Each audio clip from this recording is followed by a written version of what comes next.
Magandang gabi po sa ating lahat. Ang aking babasahin ngayon ay makikita sa mga awit, Kapitulo 62, versikulo 1 hanggang 4.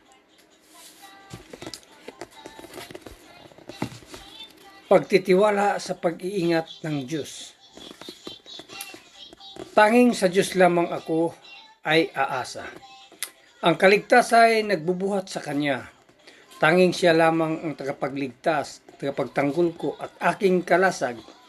Akin ang tagumpay sa lahat ng oras. Hanggang kailan ba ninyo lulupigin ang sinuman na nais ninyong patayin? Tulad ng isang pader, siya'y ibagsak. Gaya ng bakod, siya'y mawawasak. Nais lamang ninyong siya ay siraan. Sa inyong adhikaing ibaba ang dangal, ang magsinungaling inyong kasiyahan. Pangungusap ninyo'y kunway pagpapala, subalit sa puso'y inyong sinusumpa. Yun lang po, maraming salamat. Purihin ang Panginoon. God bless.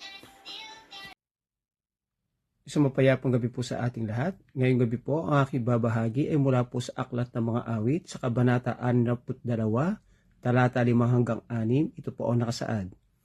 Tanging sa Diyos lang ako umaasa, ang aking pag-asi tanging nasa Kanya. Tanging siya lamang ang tagapagligtas, tagapagtanggol ko at aking kalasag. Akin ang tagumpay sa lahat ng oras. Ito po ang nakasaad sa banal na kasulatan. Magpuri po lagi at magpasalamat sa Amang lumikha lagi. Amen. Isang mapagpalang gabi po sa ating lahat. Ang aking pambabasahin ngayon mula sa libro ng Salmo, chapter 62, verses 7 and 8. Nasa Diyos ang aking kaligtasan at karangalan. Siya ang matibay kong batong kanlungan, siya ang nag-iingat sa akin. Kayong mga mamamayan ng Diyos, magtiwala kayo sa Kanya sa lahat ng oras. Sabihin sa Kanya ang lahat ng inyong suliranin dahil siya ang ating kanlungan. Amen. God bless po. Hello po, ang aking Bible verse for today is from the book of Psalms, chapter 62, verses 9 to 10. Ang taong nilalang ay katulad lamang ng ating hiningang madaling mapatid. Pagsamahin mo matdalhin sa timbangan, katumbas na bigat ay hininga lamang. Huwag kang magtiwala sa gawang marahas, ni sa panghaharang umasang uunlad. Kahit umunlad pa ang iyong kabuhayan, ang lahat ng ito'y di dapat asahan. Amen. Ang mabuting balita ng ating Panginoon. Muli po isang mapagpalang araw po muli sa ating lahat. At tayo nga po ay nasa Psalms chapter 62, verse 11 to 12. Sabi po dito, minsan nagsalita ang Diyos. 2 ulit ko itong narinig na ang kapangyarihan ay sa Diyos. At sa iyo, O Panginoon, ay ang wagas na pag-ibig sapagkat ginagantihan mo ang bawat tao ayon sa kanyang mga gawa. So dito po natin makikita na talagang ang kapangyarihan ay nasa Diyos lamang po ito, hindi sa tao. So hindi po sa posisyon, hindi po ito sa kayamanan, kundi sa pinagmumulan ng lakas, sa pinagmumulan ng lahat ng otoridad, at ito po ay sa Panginoon lamang. So ibig sabihin, kapag kinikilala natin ito, nawawala po yung takot ng tao.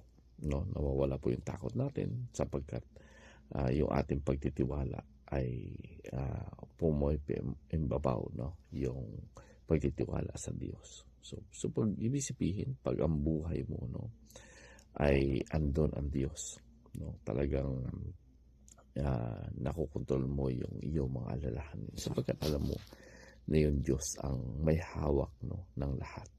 So dito makikita rin natin na talagang yung kapangyarihan ng Diyos ay may kasama po itong pag-ibig. Hindi malupit yung kapangyarihan ng Diyos sapagkat ay makikita po natin na andun po yung katapatan, talagang andun po yung kanyang pagiging mahabagin. Ang Diyos po ay panagmahal, ay talaga pong garantisado. At dito natin makikita na ang Diyos po ay makatarungan. Talagang ginagantihan ng Diyos ang tao ayon po sa kanyang ginawa, ayon nga po sa ating binasa.